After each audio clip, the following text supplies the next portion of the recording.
কোলাঘাটের তৃণমূলের সহায়তা ক্যাম্প 21শে জুলাই অর্থাৎ রবিবার কলকাতায় শহীদ সভায় সফল করতে ইতিমধ্যে রাজ্যের বিভিন্ন জেলা থেকে দলে দলে তৃণমূল কর্মীরা ধর্মতলার উদ্দেশ্যে রওনা দিয়েছেন।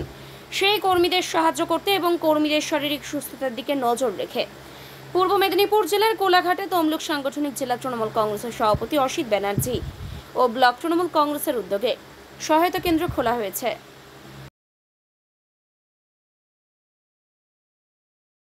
একটা ঐতিহাসিক দিন, কারণ এই দিনটিতে যে গণতন্ত্রের বড় একটা ধাপ, গণতন্ত্র প্রতিষ্ঠায় যে no vote no identity card, এই কর্মসূচিকে সামনে রেখে মমতা বন্দ্যোপাধ্যায়ের যে আন্দোলন ছিল, সে আন্দোলনটা 13 জন শহীদের রক্তের বিনিময়ে সফল হয়েছিল।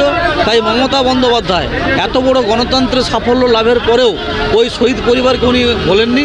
প্রত্যেক বছর এই দিনে শহীদ দিবস উদযাপন হয় এবং এইবার একটা নতুন বার্তা যে যেখানে বিজেপির একটা গেরুয়া ঝড় ছিল পশ্চিমবঙ্গে, সেখানে মমতা বন্দ্যোপাধ্যায় তার পশ্চিমবঙ্গে গেরুয়া রঙকে পুরা ফিকে করে দিয়েছে। আমরা আজকে 21শে জুলাই মানে আমাদের কাছে আবেগ উচ্ছ্বাস, আমাদের স্মরণ মননের দিন এবং আগামী দিনে চলার পথে নেত্রীর বক্তব্য থেকে শপথ নেওয়ার দিন, এগিয়ে চলা উন্নয়নের পথে।